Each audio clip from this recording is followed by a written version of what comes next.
Sophie Bennett was wiping down the mahogany table with a damp cloth, humming quietly along to a tune playing in her headphones. The mansion was empty, or at least she thought it was, as it usually was on Tuesdays when her boss was away on business trips. The landline on the executive desk rang insistently, breaking Sophie's focus. She stopped, looked around, and sighed. Normally, it wasn't her job to answer the phone, but the ringing was starting to bother her. What now? If I don't answer, it could be something important, she thought, biting her lower lip. After the 15th ring, Sophie decided she couldn't take it anymore. She pulled off her rubber gloves and picked up the phone. Carter Residence, good morning, she said, trying to sound professional, just like she'd heard others do before. A strong male voice responded on the other end. Hello, I'd like to speak with Mr. Ethan Carter, the man said in Arabic. Sophie's heart started to race. He was speaking Arabic. Without thinking twice, she replied in the same language, Mr. Ethan is not available at the moment. May I help you? The man on the other end sounded surprised. You speak Arabic perfectly. Yes, I'm Khalid Al-Mansouri from Dubai. I have an important business proposal for Mr. Ethan. At that moment, without Sophie realizing, Ethan Carter had returned home earlier than usual. He stopped in the hallway as he heard a woman's voice coming from his office. He walked quietly toward the door and froze. His cleaning lady was speaking Arabic, and not just a few basic words. She was speaking fluently, with perfect accent and expressions that even he, a university-trained speaker, didn't recognize. Ethan stood behind Sophie, completely fascinated. The woman who had been cleaning his house for months, always responding with short answers and keeping her eyes down, was now showing an incredible language skill. Sophie kept talking, unaware her boss was behind her. Mr. Khalid, I'll make sure Mr. Ethan gets your message. When would you like him to return your call? Today, if possible. It's urgent. It's about a $50 million project. Sophie's eyes widened, and Ethan's did too. 50 million, his mind raced. Khalid Al-Mansouri. That name sounded familiar. Yes, the Arab investor he had been trying to make a deal with for weeks. Sophie quickly wrote down the investor's number on a piece of paper she found on the desk. Understood, Mr. Khalid. I'll make sure, Mr. Ethan gets your message as soon as he's back. Ethan watched Sophie closely. Her gestures were graceful, even in her simple uniform. Her Arabic had a natural flow. It wasn't just learned, it was mastered. After a few polite minutes chatting about the weather in Miami compared to Dubai, Sophie finally hung up the phone. She turned the chair to stand up, and oh, she gasped, startled to see Ethan standing behind her. She nearly dropped the phone and stood up quickly, accidentally knocking the note to the floor. Her face turned bright red. Mr. Ethan, I didn't know you were home, Sophie stammered, bending to pick up the paper. Ethan stood still, looking at her with an unreadable expression. His eyes scanned her from head to toe, as if seeing her for the first time. Sophie, you speak Arabic. The question slipped out before he could stop himself. I only answered because the phone kept ringing. I'm sorry if I did something wrong, but I thought it might be important. Sophie spoke quickly, trying to explain. No, Ethan said, raising his hand. The question is, how long have you spoken Arabic so well? Sophie lowered her eyes, her hands trembling slightly. It's just the basics, sir. Ethan frowned. Basics? What he just heard was far from basic. She had spoken about business with ease, used technical terms, and even made polite little jokes about the weather. Something that required deep cultural understanding. Who was calling? He asked, testing her. A man named Khalid Al-Mansouri from Dubai. He said he had an urgent proposal about a $50 million project. Each word from Sophie only added to Ethan's surprise. She had understood and remembered all the important details from the call, and most impressive of all, she didn't seem to be lying about only knowing the basics. Is he going to call back? Ethan asked, picking up the note from the floor. Yes, sir. I told him you would return the call as soon as you arrived. Ethan looked at the clock. It was almost noon. He had canceled his morning meeting at the last minute and arrived earlier than usual. If he hadn't done that, he would have missed the call and never discovered this hidden talent of Sophie's. Sophie, how long have you worked here? 8 months, sir. And at no point did you mention that you speak Arabic? Sophie lowered her eyes again. I didn't think it was relevant to my job here, sir. Ethan was quiet for a moment. How had he been so blind for 8 months?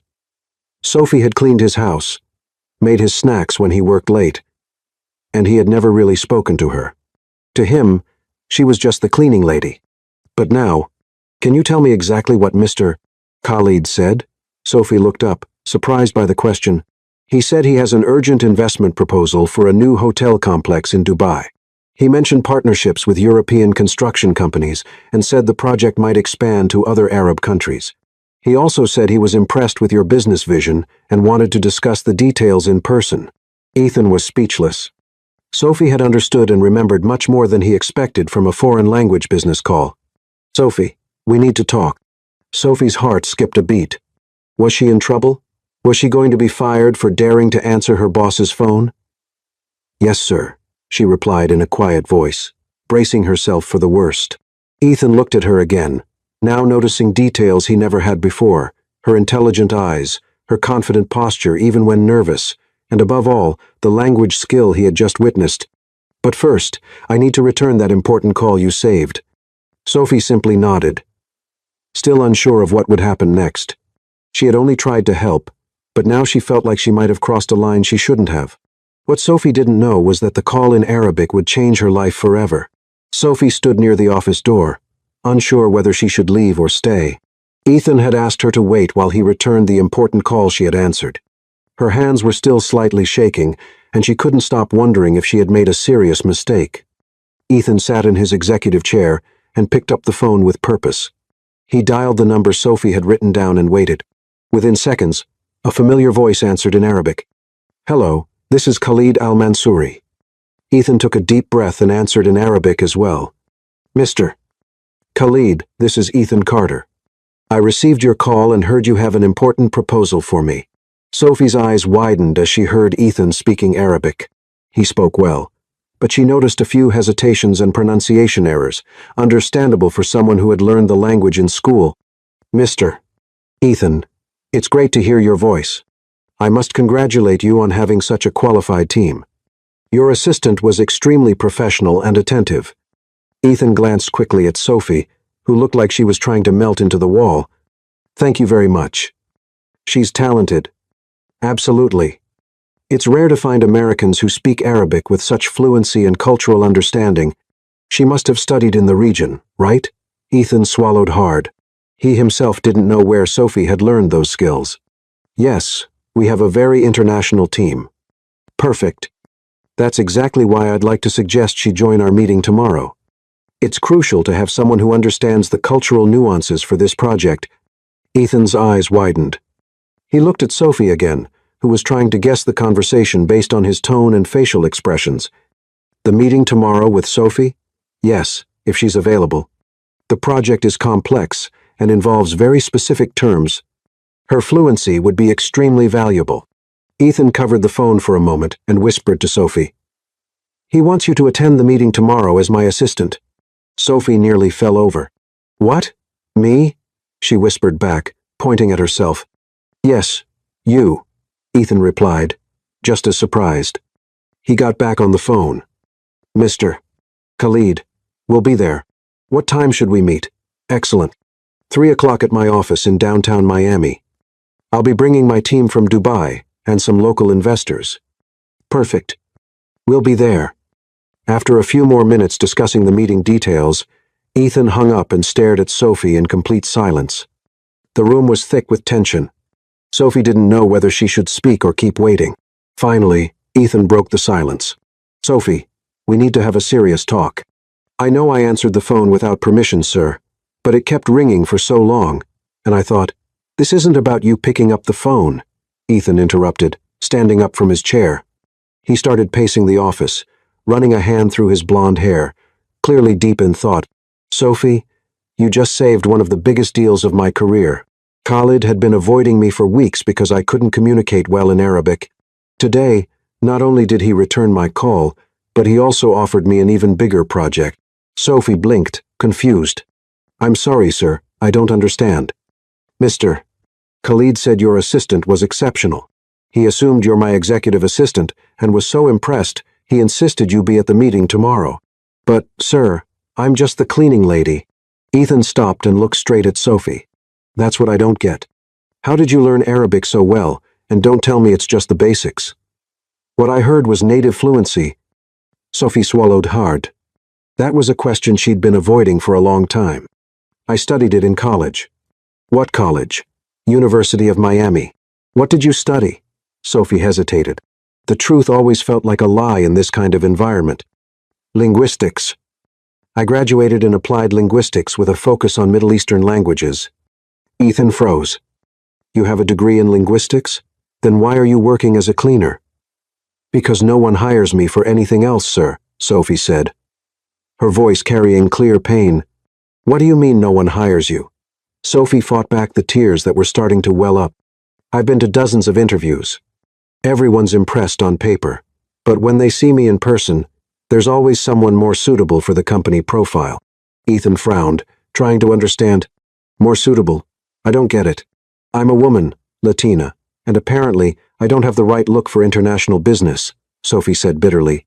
The silence that followed was heavy. Ethan looked like he was processing a truth he'd never considered before. Sophie, how many languages do you speak? She sighed. 5 fluently. English, Spanish, Arabic, French, and Portuguese. Plus some basic Mandarin and German. Ethan's jaw dropped. 5 languages fluently? 6, actually. I forgot English. And you're cleaning houses? I have bills to pay, sir. Ethan sat back down, looking at Sophie like he was seeing a complicated puzzle for the first time. Sophie, I have a proposal for you. You're going to fire me? She asked, bracing herself. Fire you? No? I want you to come with me to the meeting tomorrow. As your cleaner? No. Ethan smiled for the first time. As my temporary language consultant. Sophie blinked a few times. I don't understand. I need this meeting. It's a $50 million contract. You just proved you have exactly the skills I need. Come with me. Help me close this deal, and I promise it'll change your life. Mister. Ethan, I don't have the right clothes for a meeting like that. Leave the clothes to me, Ethan said firmly. Sophie, I underestimated you for 8 months. Will you help me tomorrow? Sophie looked at her hands, still rough from cleaning, then back at Ethan. For the first time in years, someone was offering a real chance to use her abilities. I'll do it, sir. Great. Ethan stood up, excited. And Sophie? Yes, sir? Call me Ethan. Sophie smiled shyly. All right, Ethan. In that moment, neither Sophie nor Ethan could have imagined that this simple business meeting was just the beginning of a transformation that would change both of their lives forever. The next day, Sophie woke up 2 hours earlier than usual. Her stomach was in knots from nerves, and she changed clothes at least 5 times before settling on a simple black dress she bought on clearance years ago for job interviews. At 11 o'clock, her phone rang. Sophie, it's Ethan. I'm sending a driver to pick you up. We're going shopping before the meeting. But, Ethan, I don't have money to. It's on me. I need you to feel confident today. I'll see you in an hour. 40 minutes later, a luxury Uber pulled up in front of Sophie's small apartment. The driver, a middle-aged man in a sharp suit, opened the door for her as if she were an important executive. At the mall, Ethan was waiting for her in front of an upscale boutique. He was wearing designer jeans and a white shirt, looking more casual than usual but still carrying a sense of sophistication. Good morning, Sophie. Did you sleep well? To be honest, I barely slept, she admitted. Ethan laughed. Me neither. This meeting is important to me. Shall we? The boutique was intimidating, mirrors everywhere, mannequins dressed in clothes that cost more than Sophie's rent, and saleswomen who looked at her like she didn't belong there. What do you have in mind? Ethan asked. I really don't know. I've never shopped at a place like this. Pick whatever you want. I need you to feel powerful today. Sophie gave a nervous smile and started browsing through the clothes. Ethan stood beside her, offering his opinion whenever she showed him something. This blue would look great with your eyes, he said about a blazer. You think it's a little bold? Sophie, you'll be in a room negotiating millions. A little color won't hurt. After an hour of trying things on, Sophie picked a navy blue outfit with a structured blazer and tailored pants, along with a white satin blouse and a pair of pumps. Perfect, Ethan approved when she stepped out of the fitting room. Now for accessories. Ethan, you've already spent so much. Stop worrying about money. Today, you're my partner. Partners need to look successful. While Sophie tried on delicate necklaces and earrings, Ethan watched her closely. There was something different about seeing her outside the domestic setting. Her movements were more confident, and her eyes sparkled more when she truly smiled. "Can I ask you something personal?" Ethan said while they waited at the register. "Sure. Do you have family in Miami? My mom lives in Hialeah. My dad passed away when I was 12. I'm sorry for your loss." "Thank you. It was tough. He's the one who taught me to love languages." "How so?" Sophie smiled softly. "He was from Puerto Rico but traveled a lot when he was young.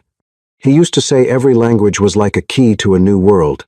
He spoke Spanish, English, and a little Italian. He promised that when I grew up, we'd travel the world together. And you never did?" "No. He died in a car accident 3 months before our first planned trip. I was about to turn 13, and he had promised to take me to Paris." Ethan felt a tightness in his chest. "Sophie, I'm really sorry." "It's okay. That's what pushed me to study languages. Every time I learn a new one, I feel like I'm keeping the promise we made." "How many have you learned so far?" 7, if you count the basics." "That's amazing." Sophie shrugged. "Doesn't help much if you're stuck cleaning houses." The saleswoman handed her the shopping bag, and they left the store. In the car, on the way to Ethan's office, Sophie looked visibly tense. "I'm nervous," she admitted. "Me too." "Really?" "Of course. This is the biggest deal I've ever tried to close. If it doesn't work out, it'll be my fault." Ethan looked at her, surprised. "No. If you speak Arabic better than I do, it means I've got a better shot. You're my secret weapon." Sophie smiled faintly. "But what if I mess it up? Sophie, you've helped me more in the last 24 hours than any consultant I've hired in the past few months. Trust yourself." At the office, Ethan brought Sophie into an empty conference room. "Let's practice a bit. Tell me about some terms that might come up during the meeting." Sophie started explaining construction and investment terms in Arabic while Ethan took notes. With each minute, his admiration for her grew. "How do you remember all this?" "I studied a lot. And when you love something, it's easier." "You love languages that much?" "I love what they represent. Every language has a personality, a culture, a way of seeing the world." Ethan stopped writing and looked at her. "Have you ever thought about teaching or working in embassies?" "I've tried everything, Ethan. No one gives me a real chance." "Well, I'm giving you one." Sophie met his eyes. "Why? Why do you want to help me so much?" Ethan hesitated. It was a question he had been asking himself too. "Because I treated you unfairly. For 8 months, I acted like you were invisible. I never asked your full name, never had a real conversation with you. And I realized I've been missing out on conversations with one of the most fascinating people I've ever met." Sophie felt her cheeks flush. "You don't have to feel guilty. I never really tried to talk either. But that's the problem. It shouldn't have been your responsibility. I should have seen you." "And now you do?" Ethan smiled. "Now I do. And I want to help you show the world who you really are." "Why is that so important to you?" Ethan was quiet for a moment. "Because I know what it's like to be underestimated. When I started my company, everyone thought I'd go bankrupt in 6 months. It took me 3 years to prove them wrong. If someone had just given me a real chance back then, it would have been a lot easier." "And now you want to give that chance to me?" "Yes. But also because—" He hesitated. "Because I have a feeling you might teach me a lot about seeing the world in a different way." Sophie looked at him kindly. "Ethan, thank you, truly. You're welcome. Now, let's get ready. In 2 hours, we're going to turn your fluency into millions."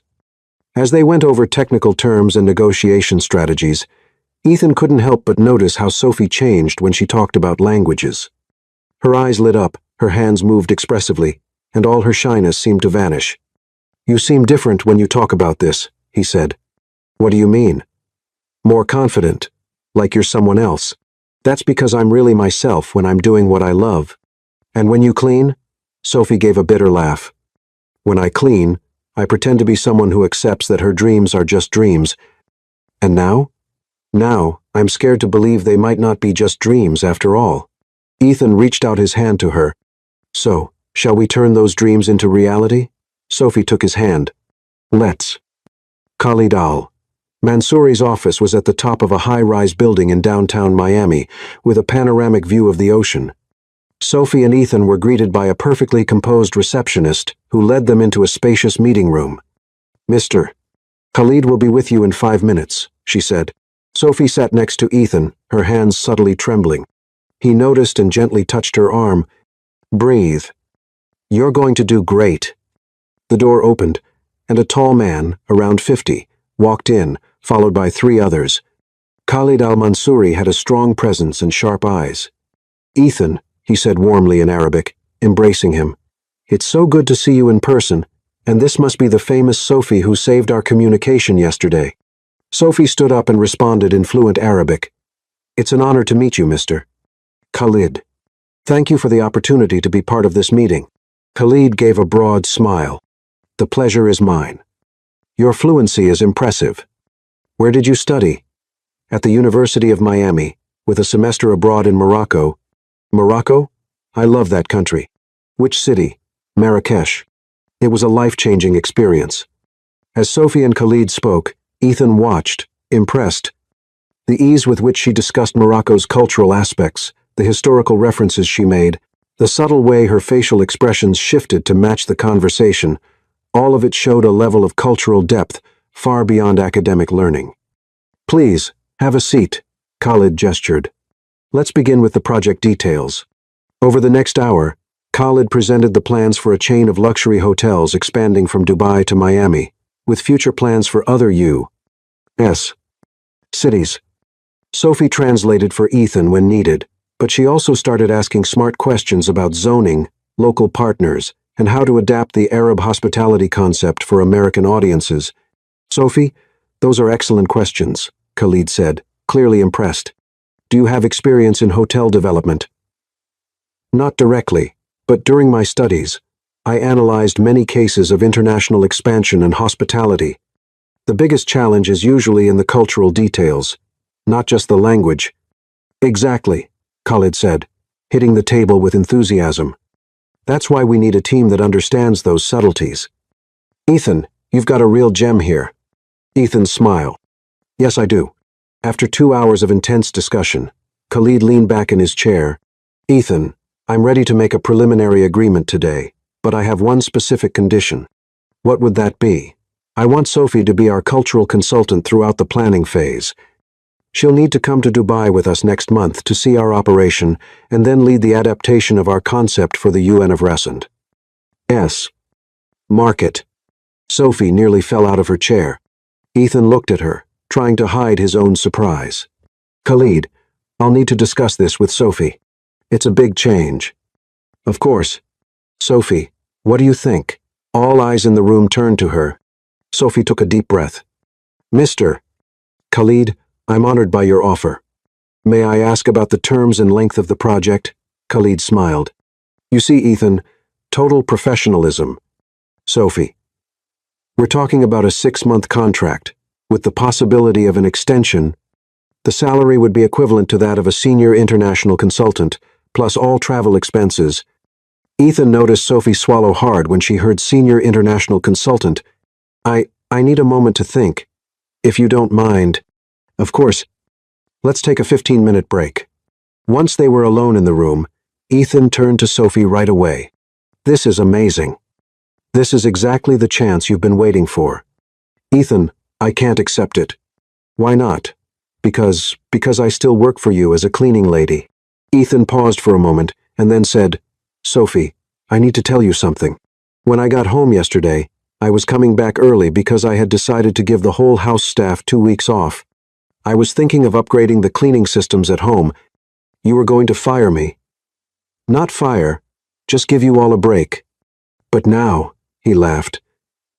Now I see the universe had other plans. Sophie looked at him, torn. This opportunity is amazing, but I feel like I'm betraying you somehow." Ethan took her hands. "Sophie, you don't owe me anything. I'm the one who owes you. For 8 months, I wasted your talent. Now I have the chance to help you reach your dreams. Please say yes. And what about you? The meeting? I won't be able to help with the contract. You already helped me. Khalid is impressed, and I've learned more in these past 2 hours than in the last few months of trying. I'll manage." Sophie felt tears in her eyes. "Ethan, I don't know how to thank you." "Easy. Accept the offer. Go to Dubai, take on the world, and then send me a postcard. That's all." Ethan smiled, though something else showed in his eyes. "For now, that's what matters. Are you ready to say yes?" When they returned to the meeting, Sophie formally accepted Khalid's offer. The rest of the afternoon passed in a blur of draft contracts, scheduled talks, and exchanging information. In the end, Khalid said his goodbyes with warm hugs. "Ethan, it's been a pleasure doing business with you. Sophie, I look forward to having you on the team. See you in 3 weeks in Dubai." As they left the building, the sun was setting over Miami. Sophie and Ethan walked in silence to the car. "Did that really just happen?" Sophie asked. "It did. I'm going to Dubai." "You're going to Dubai?"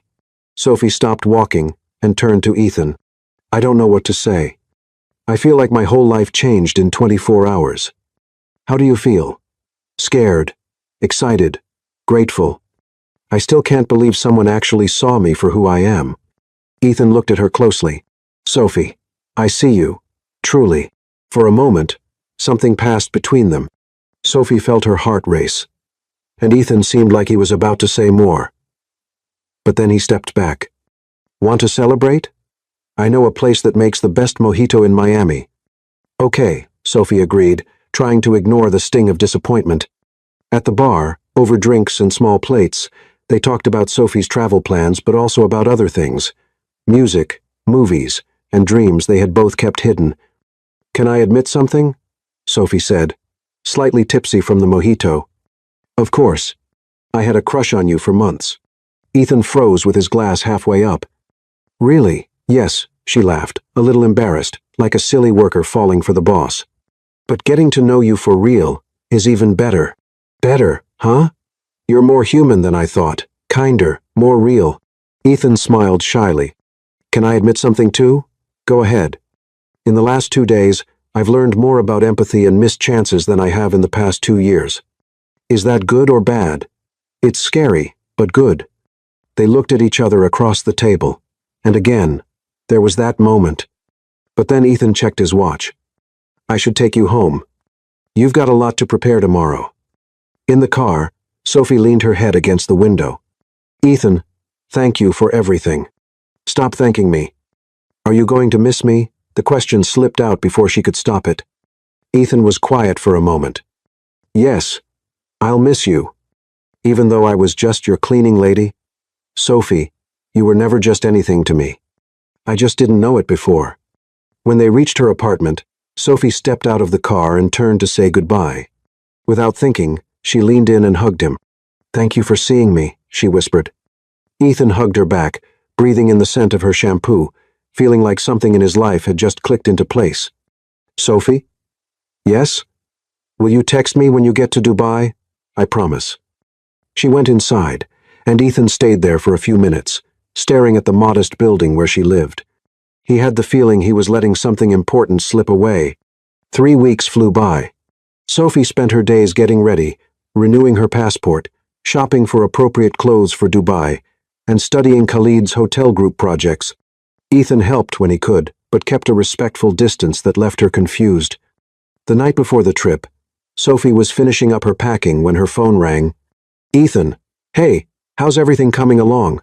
"Almost done. I can't believe I'm flying to Dubai tomorrow. It's going to be amazing." "You're going to do great." "Ethan, can we talk in person before I leave?" There was a pause. "Of course. How about now? I can come over." Sophie looked around her small apartment, suddenly aware of the contrast between where she lived and Ethan's mansion. "Can we meet somewhere? There's a cafe on the corner that stays open late." 20 minutes later, they were sitting at a corner table in the little cafe. Sophie had something on her mind and knew she had to say it before she lost her nerve. Ethan, I need to tell you something important. I'm listening. I feel like there's something left unsaid between us, and if I don't say it now, I'll regret it. Ethan looked at her closely. Sophie, no. Let me go first. These past few days, every time we get close to having a real moment, one of us pulls away. I don't want to go to Dubai with all these things left hanging. What do you mean? Sophie took a deep breath. There's something between us. I know it, but you're holding back. Ethan. I am. Why? Because you're about to start an incredible career. This opportunity could take you places you've never imagined. If I say how I feel, it might look like I'm trying to hold you back or sway your decision. And how do you feel? Ethan looked down at his hands. That you're the most amazing person I've met in a long time. That in the past few days, I've come to admire not just your intelligence, but your courage, your determination, your ability to dream even after being let down so many times. Sophie felt tears in her eyes. But you deserve to explore every opportunity without worrying about what you're leaving behind. You should be able to fully experience this. And what if I don't want to leave anything behind? Sophie, Ethan, listen. I spent months seeing you come and go from the house, building up this image in my mind of who you were. Now that I really know you, I don't want to just let that go. It's not about letting go. It's about timing. What timing? There's no rule book for this. Ethan gave a small, sad laugh. 3 weeks ago, you were cleaning my house. Now you're about to fly to another continent. That's a lot of change in a short time. And what if I want both the career and you? How? Sophie reached for his hand. By staying in touch, talking every day, seeing where this goes. Dubai is a contract, not a permanent move. And after that, then we talk again. But for now, before I leave, I just need to know. Are we worth waiting for? Ethan laced his fingers through hers. Of course we are. Then kiss me. Now. Ethan looked around the nearly empty cafe, then back at Sophie. Without hesitating anymore, he leaned in and kissed her gently. It was a sweet kiss, full of hope and possibilities. When they pulled apart, Sophie was smiling. Now I can go to Dubai with peace of mind. And you'll come back? I always come back from work, Ethan. They laughed, and the tension between them finally melted away. They walked a little while longer, now hand in hand, talking about future plans and how they'd keep in touch. At Sophie's apartment door, Ethan kissed her again. Safe travels. Go shine over there. Take care of your house while I'm gone. I might have to hire another cleaner, he joked. Make it temporary. That job's mine when I return. Not if you become a world-famous executive. Sophie turned serious. Ethan, career success means nothing if you don't have someone to share it with. That's something I've learned over the years. Then I wish you good luck, but not too much, because I want you to come back. I promise. Dubai was everything Sophie had imagined and more. The gleaming towers. The contrast between tradition and modern life. The vibrant energy of a global city. Khalid al-Mansouri was more than generous. She stayed in a suite at the Burj Khalifa with a panoramic view, had a private driver, and access to all the luxury facilities the company offered. But what impressed Sophie the most was how seriously her opinion was taken. In the first few days, she visited 3 of the group's hotels, took part in executive meetings, and delivered a detailed report on cultural adjustments needed for the American market. Your insights are exceptional, Khalid said after her 3rd presentation. You have a perspective that our local consultants simply don't. Thank you, Mr. Khalid. It's exciting to be able to contribute in a meaningful way. Sophie, you have the potential to go very far. Have you ever thought about doing this full-time? The question caught her by surprise. What do you mean? We're expanding globally. We're looking for someone who understands different cultures to lead our international development division. The position would be based here in Dubai, with frequent travel. Sophie felt her heart race. That's an incredible offer, but I need to finish the current project first. Of course, but please think about it. That night, Sophie was in her luxurious room, looking out at the city lights, when she received a video call from Ethan. Hi, how's Dubai? He asked, smiling widely. It's amazing, but I miss you, she replied honestly. I miss you too. How are the projects going? Sophie told him about her day, her discoveries, and finally about Khalid's proposal. That's an amazing opportunity, Ethan said, though she sensed something in his voice. You sound concerned. Not exactly concerned. I'm happy for you, but I just thought you'd be back in a month. This offer would change everything. Ethan, I haven't accepted it yet. I know, and you should. It's what you've always wanted. Is it? Sophie sicht. I've always wanted to be recognized for my work, yes, but that kind of recognition feels empty when I don't have you to share it with. Sophie, we've really only known each other for 3 weeks. Don't make career decisions based on me. It's not based on you. It's based on us. Sophie. Ethan, think about this with me. What if the offer included Miami as a base? What if I could work remotely part of the time? What if we talked about it when I get back? You'd really consider that? I'd try. For us? Ethan smiled. Okay, let's talk when you get back. For now, enjoy Dubai. I promise. The day of the crucial meeting arrived. Sophie was in the main conference room of the most luxurious hotel in Dubai, wearing a navy blue suit Khalid had custom made for her. The fabric had a silky feel, and the color brought out her eyes, giving her a professional and elegant appearance. She had spent the night before studying every detail of the project, practicing possible questions in Arabic, and even memorizing the names and titles of everyone attending. The room had a view of the Burj Khalifa and the Gulf, with a conference table that could easily seat 20. The air was scented with oud, a traditional Arabian fragrance Sophie had come to appreciate.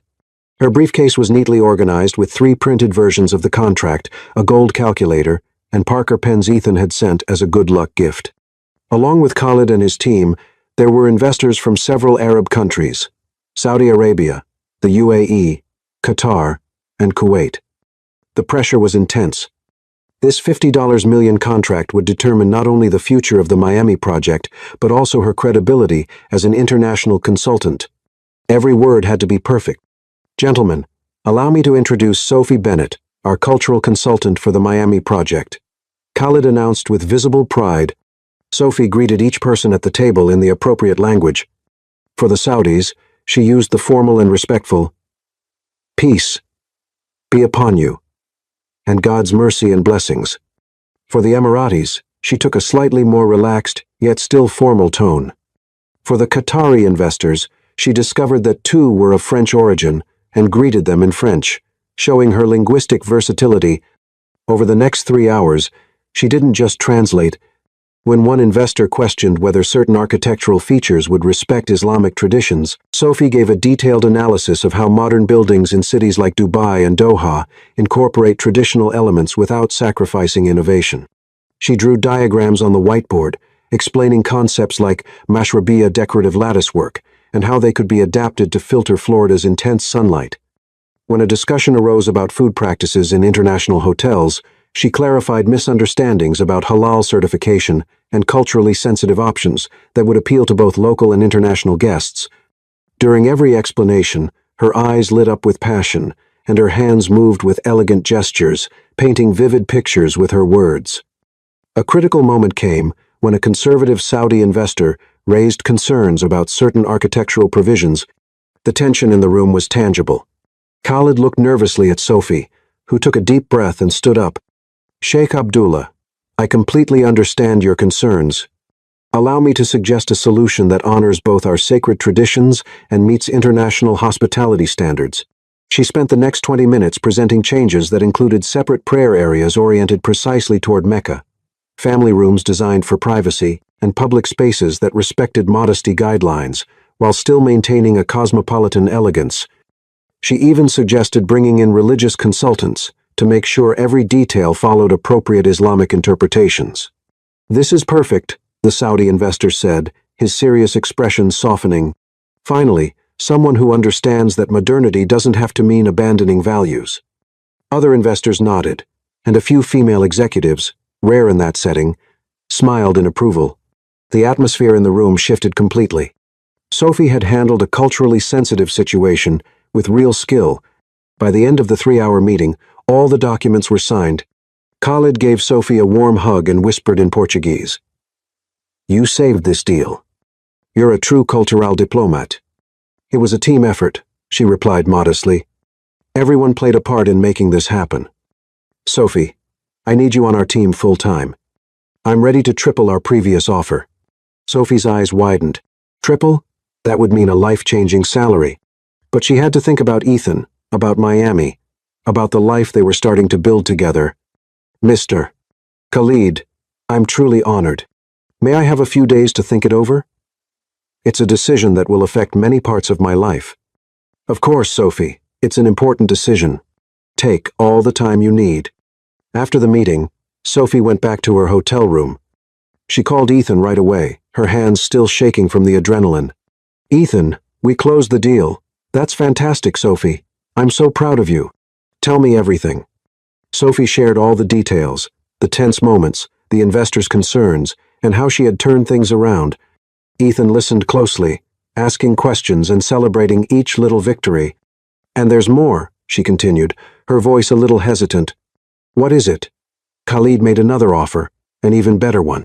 Triple the salary, permanent executive position. There was a pause on the other end. Sophie bit her lip, worried about how he'd take it. Oh, but, Ethan, I haven't accepted yet because I don't know if I want it if it means spending less time with you. Sophie. Love. You can't make career decisions based on me. This is an amazing opportunity. It's only amazing if I get to share it with you. If I don't have you, it's just a job. Who says you won't have me? Sophie, we're building something together. If this means you'll be traveling more, we'll figure it out. Are you sure? I'm sure. I love you. And when you love someone, you want them to chase their dreams, even when it's scary, even when it's hard. Sophie started crying, overwhelmed with relief. Ethan, I love you so much. You always say the right thing. Not always, but with you, I want to get it right. Sophie, yes? I'm so proud of you. It hurts. You're out there conquering the world, and you still chose me to be part of the journey. I didn't choose you to just watch. I chose you to build with me. Then come home, and let's plan our next adventure together.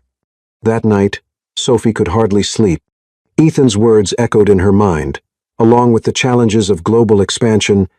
Through the hotel window, Dubai sparkled, a testament to what could happen when cultures and ambition work together. At 3 a.m. She sat on the balcony, overlooking the lit-up city, a notepad in her hands, and started writing pros and cons. But at the end of every list, there was only one question. What would Ethan think? And she already knew the answer. He'd think she should follow her heart because their love was strong enough for any distance, any challenge. At 5 a.m., Sophie made her decision. She picked up her phone and messaged Khalid. I accept the offer. With one condition. We need to find a way for me to keep my base in Miami. Dubai can be my second home, but Miami is where my heart is. Then she messaged Ethan. I love you. And I accepted the offer. I couldn't have done it without knowing you were behind me. I can't wait to plan our future together. His reply came instantly. I knew you'd make the right choice for us, for our future. Now come home so I can celebrate this win the way you deserve. Sophie smiled, put her phone away, and watched the sun rise over Dubai. In just a few hours, she'd be flying back to Miami, to Ethan, to home. But now, with a signed contract and a bright future ahead, she knew she was exactly where she was meant to be. The flight back to Miami was a mix of exhaustion, excitement, and anticipation. Sophie checked her emails on the plane, replying to congratulatory messages from colleagues, but her mind was on Ethan. How would he react when she told him everything in person? How would they navigate this new phase together? Ethan was waiting for her at the airport with a big smile and a bouquet of Middle Eastern flowers, jasmine, and damask roses he had specially ordered. For my international hero, he said, hugging her tightly. How did you know these are my favorite flowers from Dubai? Because I pay attention to everything about you. In the car, Sophie shared every detail of the meeting she hadn't mentioned on the phone. Ethan listened closely, his hand resting over hers on the center console. Sophie, the way you described that negotiation, you know you're a natural diplomat, right? I just did what I love. Connecting people, building bridges between cultures. And you do it beautifully. But for now, I want you to forget about work for one night. I have something special planned for us. What kind of plans? You'll see. At home, Ethan had prepared an elaborate surprise.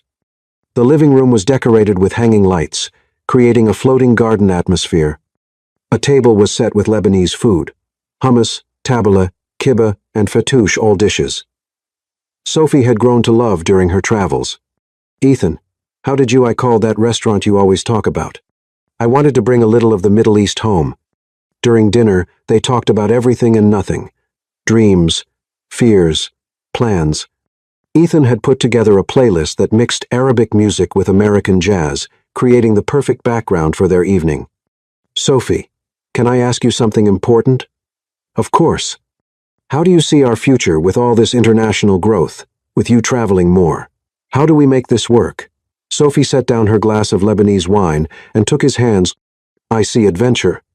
I see challenges. I see hard moments when I'll be on the other side of the world and you'll be here. But I also see you picking me up at airports, business dinners. You insist on joining by video, late-night calls when we're apart. And me? What do you see? Ethan paused, then began speaking softly. I see a house full of maps with our destinations marked. I see passports filled with stamps. I see you teaching our future children different languages. I see work meetings in our living room that turn into romantic dinners. Sophie felt her eyes welling up. Future children? Sophie. Ethan stood up, walked to a drawer, and came back holding something. Her heart felt like it might burst. What are you doing? Ethan knelt down beside her. Sophie Bennett, I've spent the last few days thinking about your success, about how you shine when you're doing what you love. And I realized I want to spend the rest of my life watching you shine. He opened a small box, revealing a breathtaking ring. The center stone was a diamond, surrounded by tiny blue sapphires, a design that reflected the color of the ocean she loved to gaze at from her office in Dubai. This ring has diamonds from 4 continents: South America, Africa, Europe, and Asia. It represents all your past adventures and the ones still ahead. Sophie was crying now. Ethan, I know you're about to travel more. I know there'll be incredible offers, opportunities, and places we haven't even heard of yet. And I want you to take every one of them. I want to be the person who celebrates every win, who supports you through every challenge, and who always has a home waiting for you. It took a deep breath. Sophie Bennett, will you marry me? Will you build an empire of love with me, one that crosses borders and brings cultures together? Will you be my partner, my teammate, my best friend, and the love of my life? Yes. Sophie almost shouted. Yes, 1,000 times yes. Ethan slipped the ring on her finger with trembling hands. When they kissed, Sophie could taste their tears, his and hers. I love you so much, she whispered as they pulled apart. I love you more than words in any language could ever say. The rest of the night was a blur of plans, laughter, and more happy tears. They stayed up until dawn, talking about everything from wedding venues to how many kids they wanted. Sophie, one more thing, Ethan said in the middle of the night as they lay on the couch. What is it? I want you to know I'm ready to move too. If you need a home base in Dubai or London or anywhere, I'll go. You'd really do that? Love, my home is wherever you are. But what about your business here? It can be managed from anywhere. Besides, I think it's time I expanded internationally too. Sophie turned to look at him. Are you serious? We'd be building something together. Why not? 2 empires are better than 1. And just think about the possibilities of combining our networks. Ethan Carter, she said playfully. Are you planning to take over the world with me? No, Sophie. I'm planning to cherish the world with you. The next morning, Sophie woke up with the ring sparkling on her finger and a new sense of wholeness. It wasn't just about career or love. It was about how the two came together to create something bigger. Good morning, fiancé, Ethan whispered, kissing her shoulder. Good morning, future husband. How do you feel? Like I could take on the world. Then let's do it. But first, breakfast. If we're going to plan international empires, we'll need our energy. And so, with engagement rings and world-sized dreams, Sophie and Ethan began planning not just a wedding, but a life of partnership, in love, and in business. 6 months after the meeting that changed their lives, Sophie found herself in a routine she never imagined possible. She was now working as Director of Cultural Expansion for the Khalid Group, but under renegotiated terms that allowed her to be based in Miami with strategic travel. Ethan had started joining her when possible, turning some business trips into spontaneous mini honeymoons. The mansion had changed. Ethan's old office now had 2 executive desks, a world map covering an entire wall, and a collection of travel souvenirs, not just keepsakes but actual work tools. African masks, Persian rugs, and samples of Japanese fabrics. Each piece had a business story behind it. "You know what's funny?" Sophie said one night as they cooked dinner together in the gourmet kitchen they hardly used before. "What?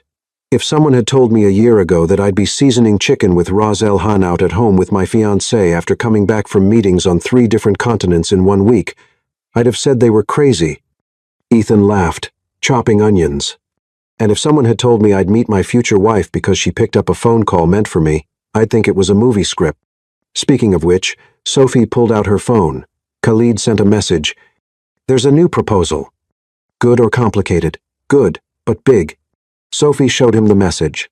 Khalid wanted to expand into the Asian market. South Korea specifically. It would be a 6-month operation based in Seoul, with potential to become permanent. "What do you think?" she asked. "What do you want to do, Ethan? I can't make these decisions alone anymore. We have a wedding to plan, and you've got your own projects." Ethan turned off the stove and looked at her.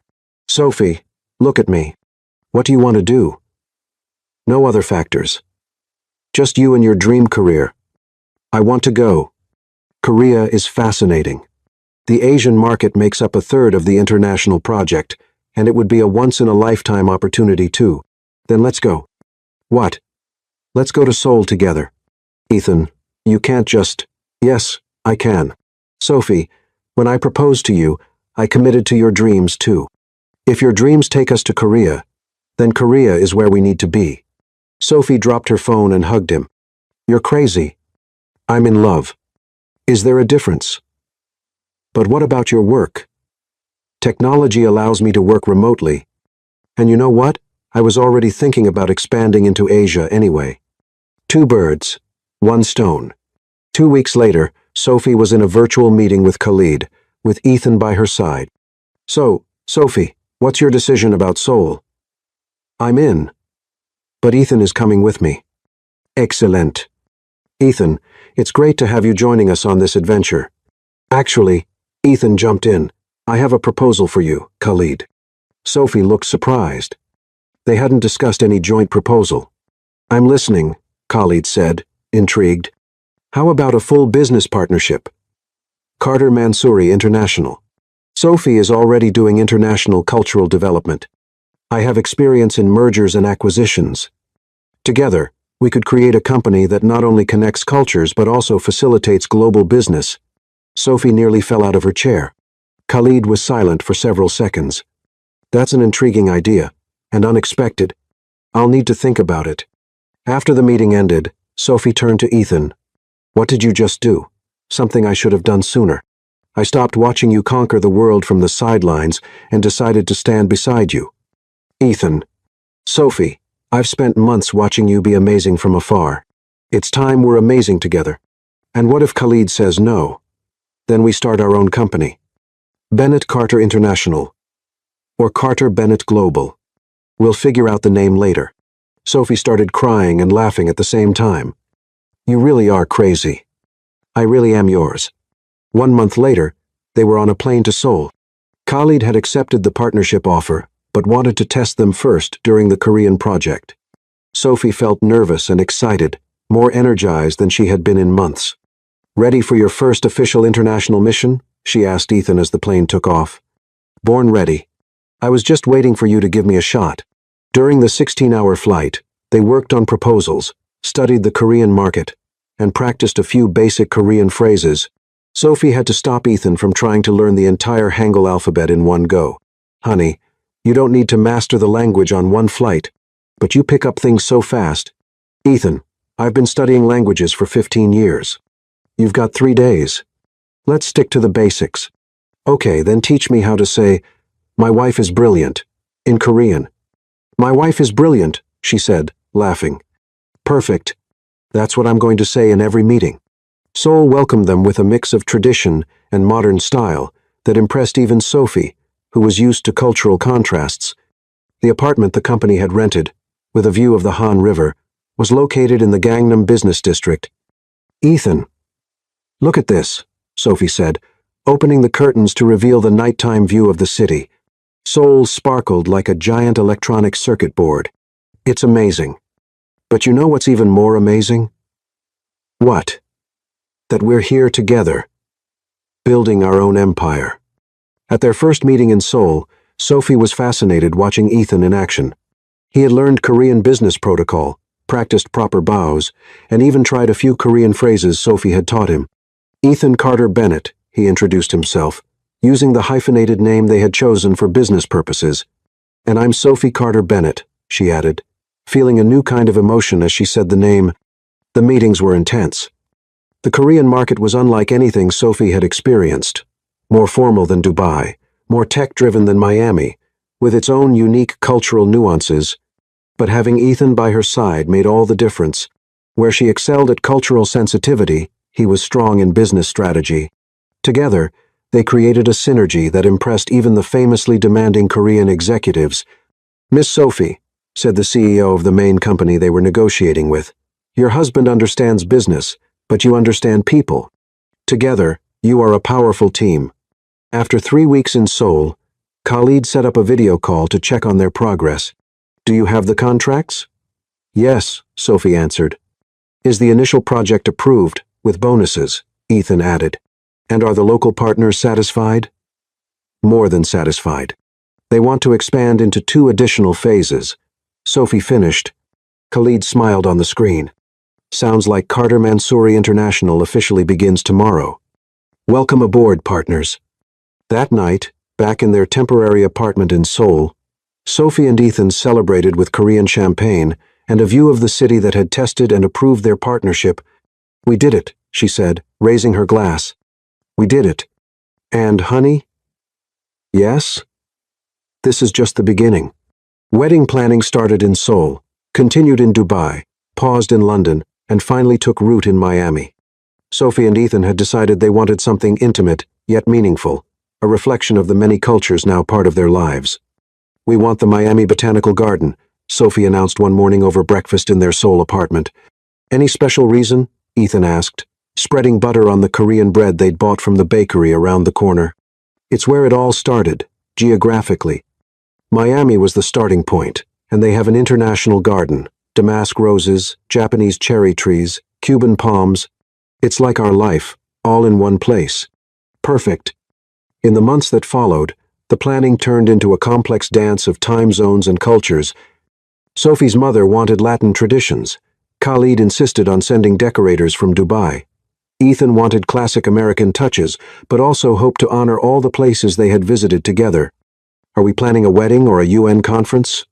Sophie joked one evening, staring at the long lists of details on her laptop.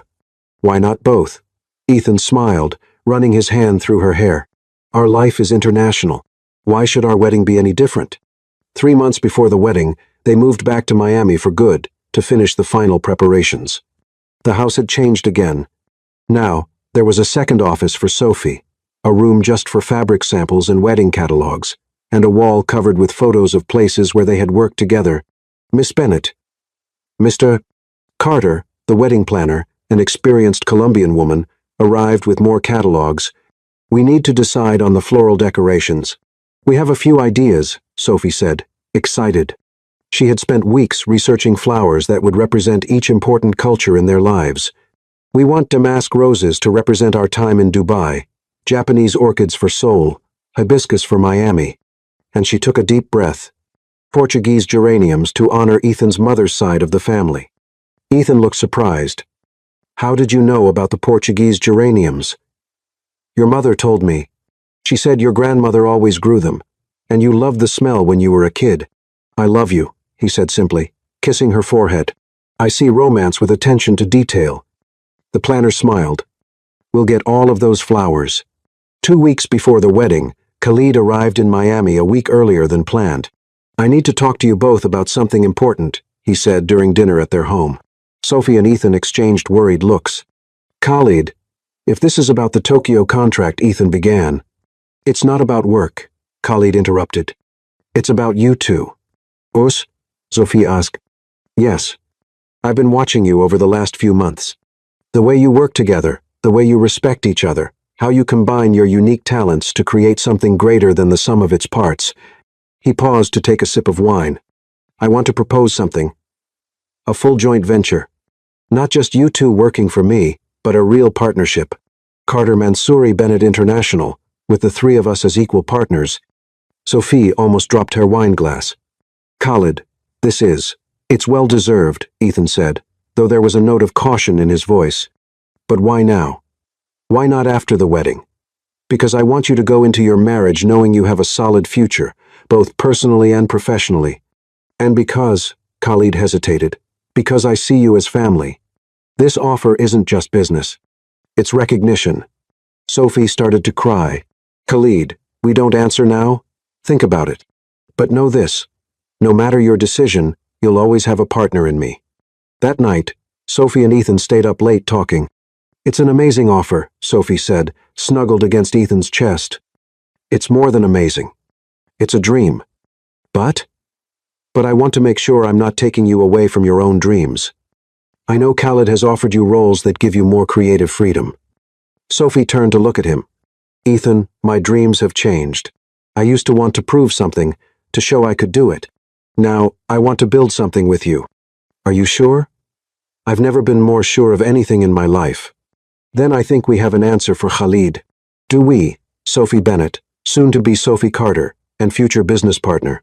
Will you build an empire with me?" "I will, but only if you promise never to forget where we came from." "How could I? It's our favorite story." On the morning of the wedding, Sophie woke up in her old apartment, a tradition they had insisted on keeping. Her mom, her bridesmaids, and even a few friends from Dubai had stayed over, turning the small apartment into an international slumber party. "Nervous?" her mom asked as she helped with makeup. "No, I'm sure. Even with everything that's changing the new company, the constant travel, this whole international life." Sophie looked in the mirror, seeing not just herself, but bits of every woman who had shaped her. Her mom, her language teachers, friends from around the world. "Mom, do you remember when Dad died, and I promised myself I'd learn every language in the world so we could still travel together? I remember. I didn't keep that promise. But I found something better. I found someone who wants to take all those trips with me." Across town, Ethan was nervous. His best friend had to remind him to breathe 3 times. "Man, you're more nervous than she is," his friend joked. "That's because today, it becomes real. It's not just dating, not just living together. It's forever. And are you ready?" Ethan looked in the mirror, adjusting his tie for the 15th time. "I was born ready. I just didn't know it until I met her." The botanical garden had been transformed. Flowers from 5 continents created a multicultural path leading to the altar. Guests from dozens of countries filled the white chairs. Ethan saw Sophie's co-workers, business partners, but most of all, chosen family from places that hadn't even been in their lives a year ago. When the music began, Ethan felt his hands get sweaty. Malik, Sophie's assistant in Dubai who had become a friend, was already holding the rings. Khalid, his best man, stood beside him with a proud smile. And then she appeared. Sophie walked down the aisle with her mother, but Ethan only had eyes for her. Her dress was simple, but with embroidered details. She had coordinated with artisans from different countries. Gold thread from Dubai, pearls from Seoul, lace from Miami. It was Sophie in her essence, simple on the surface, yet infinitely detailed. When she reached the altar, her mother kissed her cheek and whispered something in Spanish. Sophie laughed, gave a soft thank you in Arabic to an emotional Khalid, and finally focused fully on Ethan. "Hi," she whispered. "Hi," he answered, voice trembling. "You look beautiful. You're crying." "I'm an emotional man." The officiant, a college friend of Ethan's who had become a minister, started the ceremony in English but included blessings in Arabic and Spanish that Sophie and Ethan had chosen together. When it was time for the personal vows, Ethan took a deep breath. "Sophie, a year and a half ago, you were a stranger cleaning my house." He began in Spanish, making her mother tear up. "Today, you are the one who gives meaning to every word I know in any language." He switched to English. "You taught me that love means truly seeing the person in front of you. I promise to always see you, in your successes, in your fears, and in your wild dreams of taking on the world." Finally, in Arabic, surprising everyone, "You are my home, my heart, my future." Sophie was crying now, but glowing with happiness. "How did you learn Arabic?" "I had an excellent teacher these past few months," he said with a wink. Sophie wiped her tears and began her vows. "Ethan, a year and a half ago, I answered your phone, scared I'd be fired for daring to pick it up." Gentle laughter from the guests. "Today, I answer your phone because we've built something together that's bigger than fear, bigger than cultural differences, bigger than any border." She took his hand. "You saw me when I felt invisible. You loved me before I believed I was worthy of love. And more importantly, you don't just accept my dreams, you insist on making them your own." In Spanish, to her mother, "I promise to love you the way Papa loved Mama, through changes, challenges, and all our adventures." And finally, in Arabic, to a now openly weeping Khalid, "Thank you for giving me the chance to find my love." "Now," the officiant said, "do you have gifts for each other?" Ethan nodded and took out an envelope. "Sophie, besides the ring, I have something else for you." "A passeport?" "I already have a passport, love." She laughed. "An honorary diplomatic passport. Khalid and some influential friends helped make it happen, so you can move more easily between countries for work." Sophie covered her mouth, overwhelmed. "Ethan, that's impossible." "Nothing's impossible for us." Sophie then brought out a small box. "I have something too. A watch." "I already have a watch." Ethan echoed her joke. "This one shows 4 time zones at once, so wherever we are, we'll always know what time it is where the other person is." Ethan kissed her before the officiant could say anything. "Sorry," he laughed. "No problem." The officiant smiled. "In fact, I now pronounce you husband and wife. You may kiss the bride again." And so, with friends from different continents as witnesses, under the Miami sky in a garden that represented the whole world, Sophie and Ethan sealed their union not just as a couple but as life partners, dreamers, and builders of something bigger, a love that crossed all borders. 2 months after the wedding, Sophie and Ethan were on their delayed honeymoon in Bali, a destination that matched their philosophy. Why choose just one place when you can explore many? They had spent a week relaxing in Hawaii, then made a quick stop in Tokyo for a few meetings, and were now enjoying the beaches and temples of Indonesia before returning to reality. It was their first night at the private resort in Ubud when Ethan got an urgent call from the executive assistant they had hired in Miami. "Hey, sorry to interrupt, but this is urgent." Lucas's voice came through the phone. Sophie lifted her head from the pillow, looking concerned. "What's going on?" Ethan asked, putting the call on speaker. "Khalid is going through a crisis. The partners in Tokyo are threatening to pull out of the deal. Apparently, it's a cultural issue, and they need Sophie urgently." Sophie sat up immediately. "What kind of cultural issue?" "Something about misinterpreting certain clauses. The Japanese side thinks it was intentional, but Khalid believes it was just a bad translation. It's a complete mess." Ethan looked at Sophie, seeing the same conflict in her eyes that he was feeling himself. "When do they need us?" she asked. "Yesterday. The meeting is tomorrow at 2 p.m. Tokyo time." Sophie was already standing up. "Is there a flight from Bali to Tokyo?" "Sophie, sweetheart." "It's our honeymoon," Ethan said, holding her hand. "Ethan, if we don't fix this, we lose the entire Asian project." "Lucas, can you give us 5 minutes?" Ethan asked. "Of course." Ethan hung up and turned to Sophie. "What do you want to do?" "What I need to do. Go to Tokyo." "And the honeymoon?" Sophie sat beside him on the bed. "Love, how many couples get to have a honeymoon that could save a corporate empire? Are you serious? You want to turn our honeymoon into a business trip?" "I don't want to, but I need to. This is our company now, Ethan. Our reputation." Ethan stayed quiet for a moment, then laughed. "You know what? You're right. We're building something different, aren't we? So why should our honeymoon be traditional?" Sophie kissed him. Thank you for understanding. On one condition. What's that? The most romantic hotel in Tokyo, and 3 extra days of a real honeymoon after everything's resolved. I promise. 12 hours later, they were in Tokyo, exhausted but focused. The hotel Ethan had picked was the Ritz-Carlton, with a view of Mount Fuji, a touch of romance in the middle of corporate chaos. Mr. and Mrs. Carter, Khalid greeted them in the hotel lobby with a hug. I can't believe you came. We're a team, Sophie said simply. Tell us everything, Ethan said, pulling his tablet from his bag. The Japanese interpreted a clause about architectural flexibility as a lack of respect for local building standards. Our translator used a very casual phrase that, in formal Japanese business language, comes off as sloppy. Sophie sicht. Let me guess. He used the word for sloppiness instead of respectful adaptability. Khalid paused. How did you know? Sloppiness implies carelessness. Respectful adaptability shows we value their standards. It's a common mistake when cultural nuances are missed. Exactly.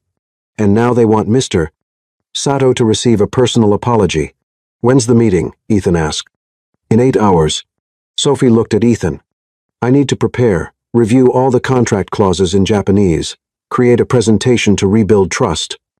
And I'll reach out to some local partners, see if we can find a respected cultural intermediary to vouch for our good faith, Ethan said, already picking up his phone.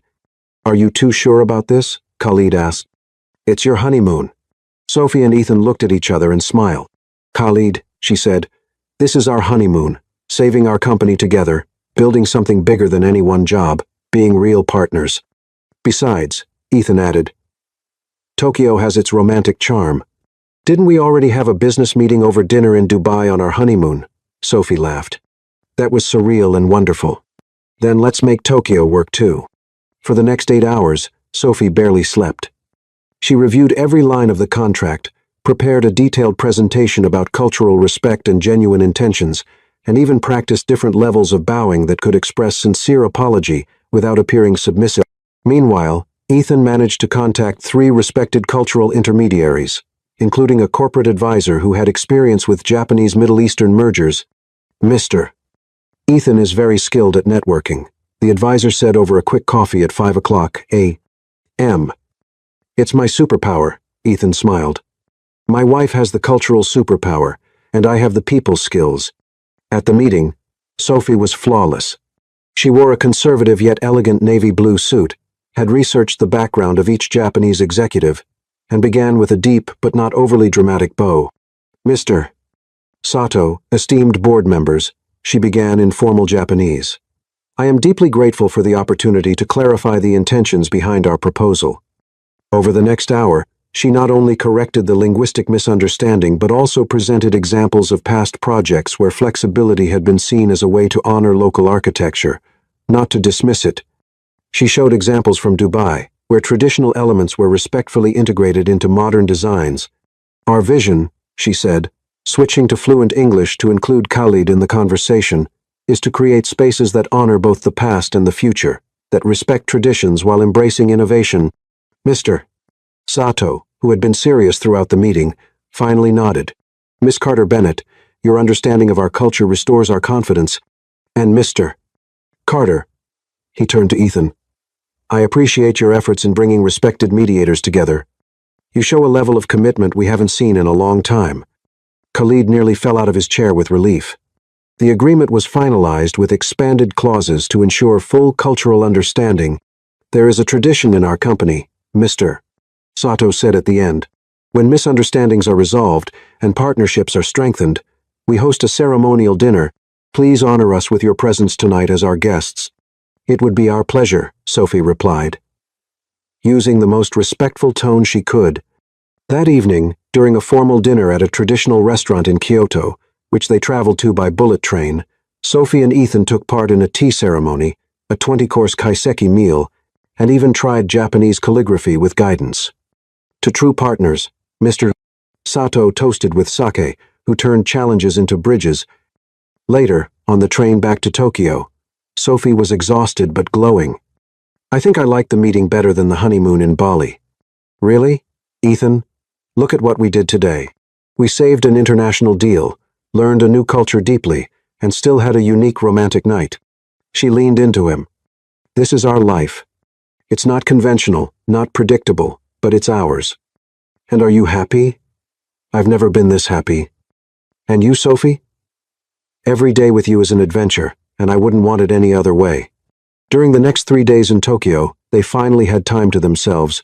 They visited temples early in the morning, shopped at the Tokyo fish market, and had dinner at small izakayas, where Sophie chatted with elderly locals in Japanese and translated their stories for Ethan. You know we're incapable of taking normal vacations, right? Ethan said one morning over coffee at a tiny organic cafe Sophie had found after reading a full sign in Japanese. Of course, normal is overrated. Can we agree on one rule? Depends on the rule. 1 weekend a month, just the two of us. No phones, no meetings, no corporate emergencies. Sophie reached out her hand. Deal, but with one addition. What's that? Once a year we invent a corporate emergency in some romantic place, just to mix work with romance on purpose. Ethan laughed and shook her hand. Now that's perfect. You're brilliant. I'm yours. And I'm yours.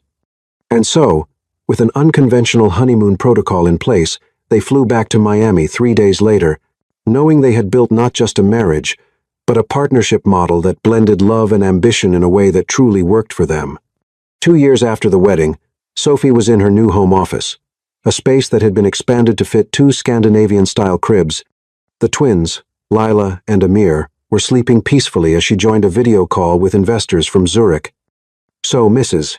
Carter, our quarterly analysis projects a 34% growth if we expand first into South America, the Swiss executive said.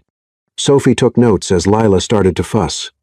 Without hesitation, she picked up the baby with one arm, continuing the meeting as if it were the most natural thing in the world. Yes, I understand your projections, but we need to consider political nuances in Venezuela and currency instability in Argentina, she said, while gently rocking Lila.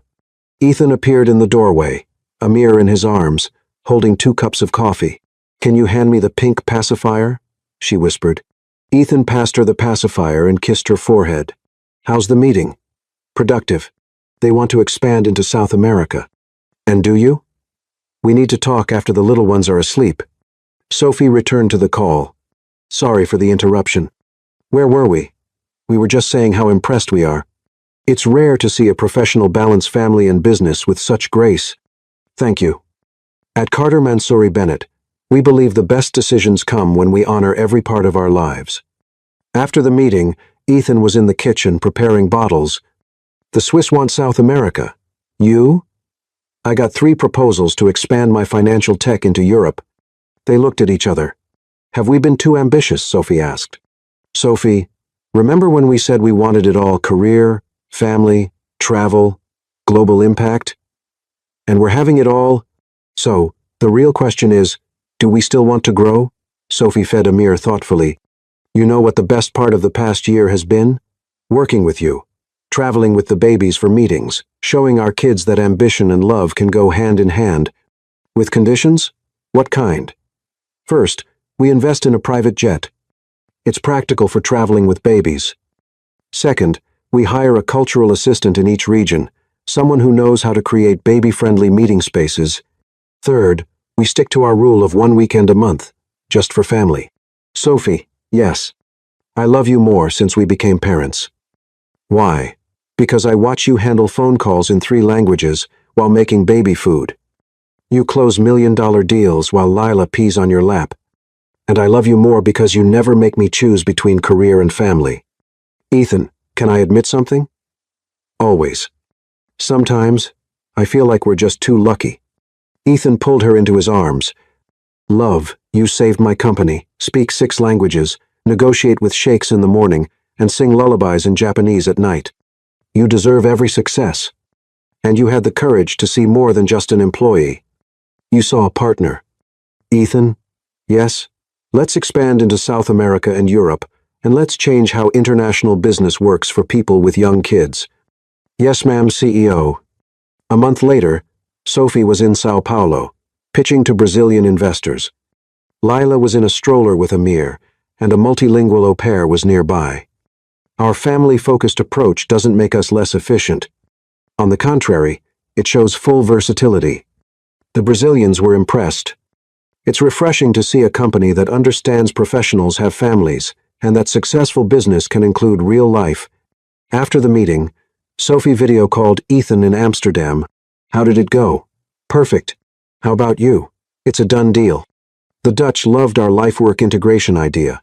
We're creating a movement. We're building a global family. 6 months later, Carter Mansouri Bennett International had become a Harvard case study, not just for rapid growth, but for their groundbreaking approach. Mrs. Carter. Forbes wants to do a cover story on you too. Can they wait until I finish cleaning baby vomit off my Armani blouse? On the day of the photo shoot, Lila wore a tiny pink suit. Amir, a navy one. Say global takeover, the photographer said. World conquest, everyone shouted, while the babies babbled in delight. The article highlighted not just their financial success but the shift in mindset they represented. Sophie, we're changing the world, Ethan said one night in Dubai. We're living our truth, and the world is learning there are many ways to love, work, and grow. Do you still think about that phone call? Always. It was the first time I used my voice for something bigger. And look where we are now. 3 months later, Sophie stood in Vancouver for her TED Talk. Ethan sat in the front row with the kids. 3 years ago, I was an invisible cleaner. A phone rang. I answered. And that simple act changed corporate paradigms. For 20 minutes, she shared her journey as a case study in visibility, cultural appreciation, and family-work integration. The issue isn't work-life balance, it's work-life integration. The applause was deafening. Mommy did great, Lila shouted. Mommy was amazing, Amir added. Later, a young woman from Beirut approached. Mrs. Carter, I speak 4 languages but work in a call center because they say I don't look right for international business.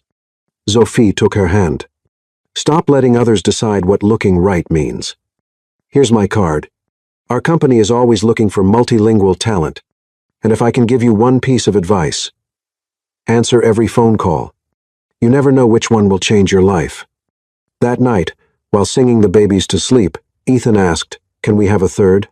Seriously, he added. I think we're getting pretty good at raising world changers who respect cultures.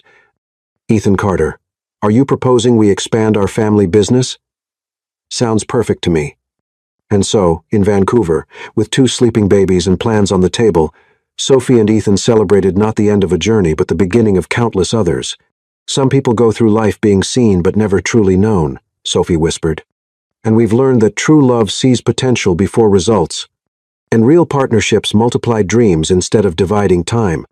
I love you, Ethan Carter. I love you, Sophie Carter. And I love what we've built together.